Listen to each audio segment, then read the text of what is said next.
Assalamualaikum dan salam sejahtera. Anda sedang menyaksikan Pentaksiran Sumatif di Didik TV KPM bersama saya Syamira Nazir. Di mana pada hari ini kita akan membincangkan tajuk pelaksanaan PASM di sekolah.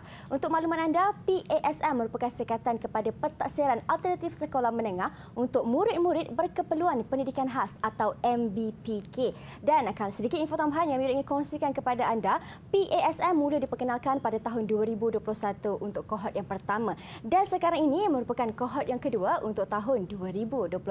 Hari ini di studio kita bawakan kepada anda seorang tetamu jemputan yang cukup arif untuk membincangkan tajuk yang kita bawakan pada hari ini. Beliau merupakan Timbalan Pengarah Peperiksaan Sektor Operasi Lembaga Peperiksaan Kementerian Pendidikan Malaysia. Untuk mengetahui dengan lebih lanjut siapakah beliau, ayuh kita saksikan profil.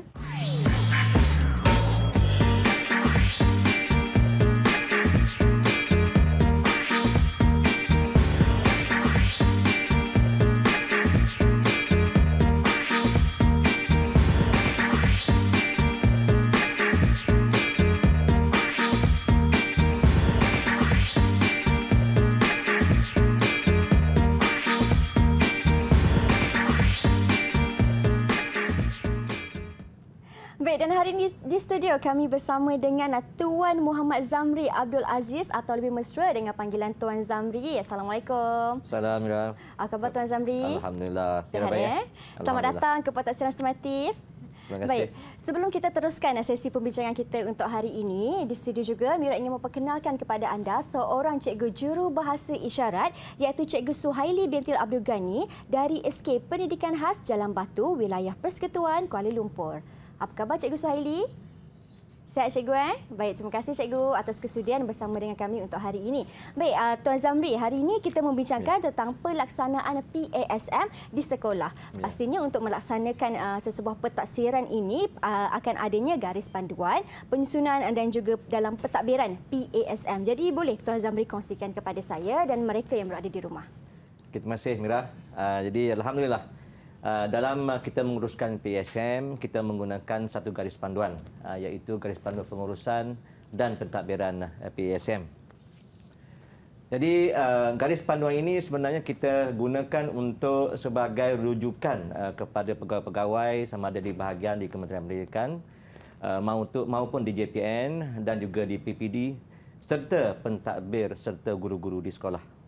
Dan ianya perlu dibaca bersama-sama dengan surat perkeliling yang kita ada, yang kita keluarkan di peringkat Kementerian Pendidikan Malaysia, juga dengan surat-surat siaran, makluman-makluman, arahan dan peraturan berkaitan yang sedang berkuat kuasa serta yang akan dikeluarkan dari masa ke semasa, insya-Allah. Okay. Dan untuk itu, dari segi penjaminan kualiti yang kita gunakan ataupun yang kita garapkan dalam garis panduan tersebut adalah lebih kepada untuk memberi fungsi sebagai memberi keadilan kepada calon-calon ataupun murid-murid berkeperluan khas yang kita taksirkan ini, juga untuk menjaga kesahan dan kebolehpercayaan dalam kita mengurus tadbirkan pentaksiran ini, dan juga kita nak pastikan pentaksiran dilaksanakan dengan penuh berkesan dan juga dengan kualiti yang cukup baik. Baik itulah kita meletakkan penjaminan kualiti satu yang utama dalam kita menguruskan PASM ini. Okey. Baik, Tuan Zamri, siapa pihak yang akan menggunakan garis panduan pengurusan dan pentadbiran PASM ini? Mira, untuk garis panduan ini ianya sepatutnya digunakan oleh pihak Kementerian Pendidikan sendiri, khususnya pegawai di kementerian, khususnya di Lembaga Peperiksaan Malaysia, juga di peringkat JPN dan juga di peringkat PPD yang bersama-sama menguruskan PASM ini. Di mana di JPN kita menggunakan ataupun sektor pendidikan khas yang akan bersama, manakala di PPD kita ada sektor pendidikan khas, kita ada sektor pembelajaran yang akan bersama-sama menguruskan, dan yang pentingnya ianya perlu digunakan oleh pihak pentadbir juga pelaksana-pelaksana di sekolah-sekolah yang terlibat. Okey, baik. Saya tertarik bila Tuan Zamri mengatakan dilaksanakan oleh pentadbir di sekolah yang terlibat. Jadi kalau mereka di pihak sekolah kan cikgu, Tuan Zamri, bagaimana caranya untuk mereka mendapatkan garis panduan ini? Garis panduan ini kita boleh memuat turun daripada portal Lembaga Peperiksaan Malaysia, insya-Allah. Memang tersedia sekarang ini untuk guru-guru ataupun pentadbir di sekolah memuat turunkan bahan-bahan untuk kegunaan mereka di sekolah. InsyaAllah. Baik, jadi itu sedikit sebanyak tentang garis panduan pengurusan dan pentadbiran PASM. Di mana Tuan Zamri ada katakan tadi, kalau mereka di pihak sekolah ingin mendapatkan garis panduan ini, mereka bolehlah layari laman sesawang Lembaga Peperiksaan, betul Tuan Zamri? Kita akan berhenti berehat seketika. Kita akan sambung lagi sesi perbincangan kita tentang pelaksanaan PASM di sekolah selepas ini, hanya di Pentaksiran Sumatif Didik TV KPM.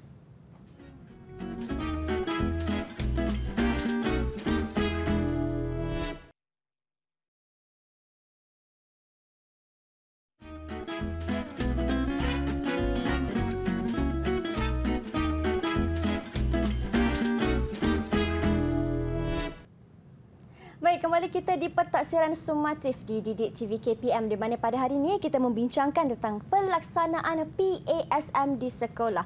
Dan kalau kita nak melaksanakan PASM di sekolah ini, sudah pastinya akan ada jalan kerja ataupun proses kerja. Maafkan saya, itu proses kerja. Dan hari ini bersama dengan kita di studio, Tuan Zamri Abdul Aziz, merupakan Timbalan Pengarah Peperiksaan Sektor Operasi Lembaga Peperiksaan Kementerian Pendidikan Malaysia. Jadi Tuan Zamri, untuk proses kerja ini akan ada 10 proses kerja. Jadi boleh Tuan Zamri kongsikan kepada mereka di rumah? InsyaAllah. Okay, terima kasih Imra. Untuk proses kerja pelaksanaan PASM di sekolah ini, sebenarnya ini adalah bidang pengoperasian yang kami laksanakan. Jadi untuk itu, antara 10 proses kerja itu yang dilaksanakan oleh PASM ialah pertama sekali kita melantik personal PASM dari segi yang nak menguruskan, yang merancang, yang melaksanakan dan sebagainya. Yang kedua ialah kita memuat turun dan daftar masuk aplikasi My PASM yang memang kita sistem yang dibina khas untuk kita uruskan bagi pelaksanaan PASM ini. Yang ketiga ialah mendaftar pusat-pusat pentaksiran dan juga pentaksir-pentaksir, dan yang penting ialah calon-calon ataupun murid-murid yang akan ditaksir itu. Manakala yang keempat ialah memuat turun dokumen PASM yang akan diuruskan oleh pihak sekolah-sekolah yang terlibat, dan yang kelima ialah menyediakan jadual-jadual kerja bagi kita membuat pekerjaan ataupun tugasan-tugasan ini dibuat secara yang bersistematik. Dan yang seterusnya ialah yang keenam, melaksanakan penyelarasan tugasan di kalangan pentaksir-pentaksir, petugas-petugas, khususnya di sekolah-sekolah yang terlibat. Dan yang ketujuh ialah melaksanakan penyelarasan EB. EB ini adalah singkatan daripada Environment Based Assessment for Instrument, yang akan digunakan oleh pihak guru-guru di sekolah dalam mereka mentaksir murid-murid ini. Dan yang ke-8 ialah merekod standard kebolehan dan juga memaknai dari segi evidence yang mereka dapati sepanjang mereka mentaksir anak-anak murid kita ini. Dan yang ke-9, mereka mengesahkan standard kebolehan ini yang akan dilaksanakan oleh pengurus-pengurus sekolah, khususnya kepada pengetua-pengetua sekolah. Dan akhirnya ialah kita dapat mengakses pelaporan dalam bentuk digital, yang mana ini akan dapat diakses oleh pihak guru-guru, oleh ibu bapa calon-calon sendiri, untuk mereka memastikan bagaimana pencapaian atau penguasaan yang diperoleh oleh murid-murid kita dalam mereka ditaksir itu.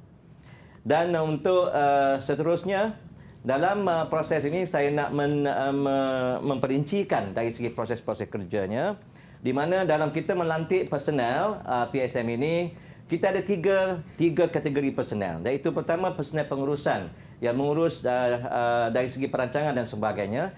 Yang kedua ialah personel pentadbiran, yang akan merancang pelaksanaan PASM ini. Manakala personel pentaksiran yang akan menguruskan ataupun yang melaksanakan pentaksiran.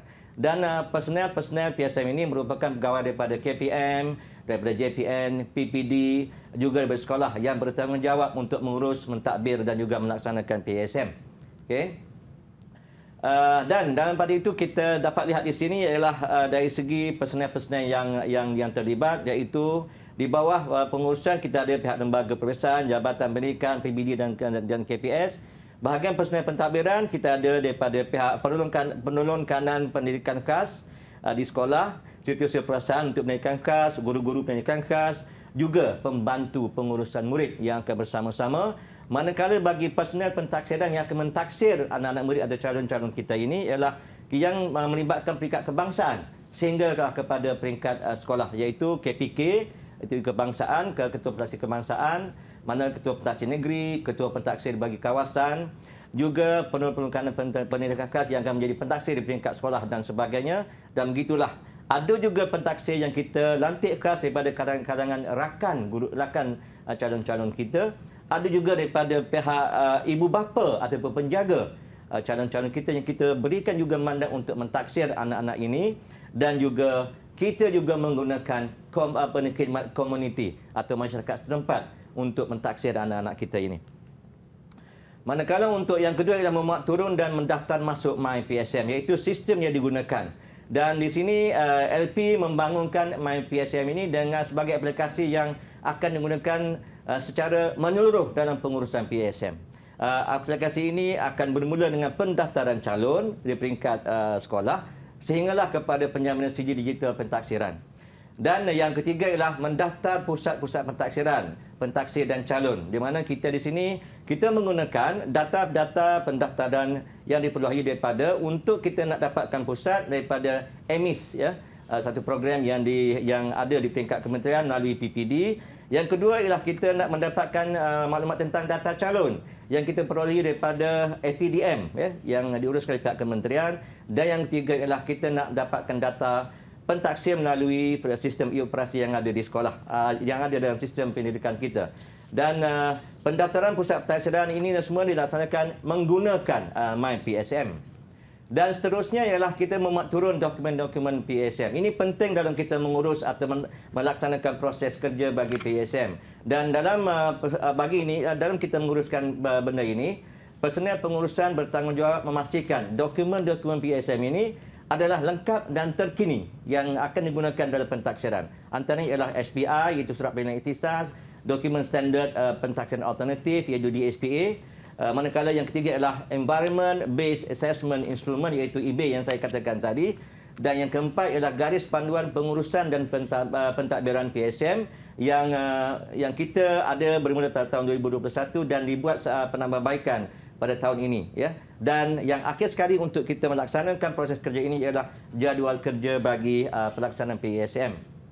Dan yang kelima, dalam kita menyediakan jadual kerja ini, personel pengurusan bertanggungjawab untuk memastikan sekolah merancang mentadbir PSM dengan sistematik dan berkesan melalui personel pentadbiran yang bertanggungjawab di sekolah, iaitu dalam menyediakan jadual kerja, merancang jadual aktiviti program bimbingan berterusan yang akan kita laksanakan, iaitu PBB dipanggil ini, program bimbingan berterusan, merancang pengoperasian PSM di peringkat sekolah, membuat pemilihan IB yang sesuai dengan pusat pentaksiran, dan juga memastikan lokasi, peralatan dan bahan-bahan adalah yang kondusif, selamat dan sesuai. Dan seterusnya ialah kita melaksanakan penyelarasan tugasan IB, di mana personel pentaksiran bertanggungjawab untuk melaksanakan dan mematuhi penyelarasan tugasan.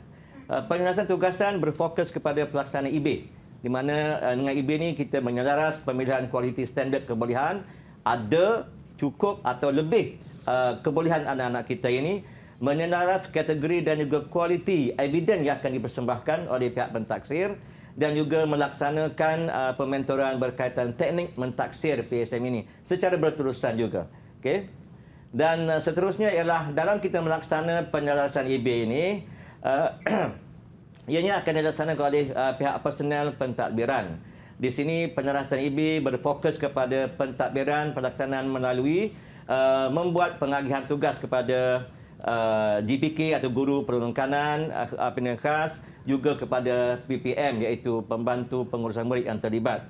Dan pada itu juga kita merancang perjalanan aktiviti dengan sistematik, dan juga kita nak tentukan bahawa pelantikan pentaksir yang ada yang terdiri daripada rakan-rakan, daripada ibu bapa, daripada komuniti yang berkaitan dengan aktiviti yang akan dilaksanakan. Itulah antara program ataupun aktiviti yang dilaksanakan pada tahap yang ke-7. Manakala untuk yang ke-8, proses kerja ke-8 adalah melaksana, merekod standard kebolehan dan membuat naik evidence. Jadi di sini apa yang kita laksanakan ialah melaksana, merekod dan standard kebolehan yang telah pun diperoleh oleh pihak anak-anak murid kita ini dan memuat naik evidence dilaksanakan oleh personel pentaksiran. Dan pentaksiran merekod standard kebolehan dan memuat naik evidence ini menggunakan sepenuhnya aplikasi MyPSM dalam masa yang sama berdasarkan pada IB yang unik kepada suasana di tempat tersebut atau di sekolah tersebut dan juga dengan menggunakan evidence yang jelas dan betul. Ini yang kita nak pastikan di peringkat sekolah atau peringkat pelaksanaan. Dan seterusnya bagi proses kerja ke-9 ialah mengesahkan standard kebolehan. Di sini kita perlukan kepada peranan pengetua dalam mengesahkan standard kebolehan yang telah pun diberikan oleh pihak pentaksir melalui evidence yang ada. Dan di sinilah perlu kepada pengesahan supaya evidence ataupun pentaksir yang dibuat itu disahkan dan merupakan satu yang tepat sebagaimana kebolehan calon-calon kita ini. Dan proses kerja terakhir ialah mengakses pelaporan dalam bentuk sijil digital. Dan pelaporan boleh diperolehi secara digital dalam MyPSM dalam bentuk transkrip dan yang kedua dalam bentuk sijil digital. Dan personel pentadbiran perlu memastikan pelaporan calon tersebut dikemaskini sebelum sijil digital ini dikeluarkan. Dan personel pengurusan bertanggungjawab untuk memastikan sijil digital calon dikemaskini dan calon memperolehi sijil alternatif sekolah menengah setelah tamat tempoh persekolahan. Jadi saya rasa itu saja pada saya pada hari ini. Saya serahkan balik pada Mira. Terima kasih. Okey, penjelasan yang cukup jelas dan padat tentang 10 proses kerja pelaksanaan PASM di sekolah bermula dengan melantik personal PASM, kemudian murid muat turun dan daftar masuk My PASM sehinggalah mereka dapat mengakses pelaporan dalam bentuk sijil digital. Betul Tuan Zamri? Diharapkan penjelasan daripada Tuan Zamri ini memberi pencerahan kepada mereka yang menonton di rumah. Kita akan berhenti berehat seketika. Kita akan sambung lagi perbincangan kita selepas ini hanya di Pentaksiran Sumatif. Jangan ke mana-mana.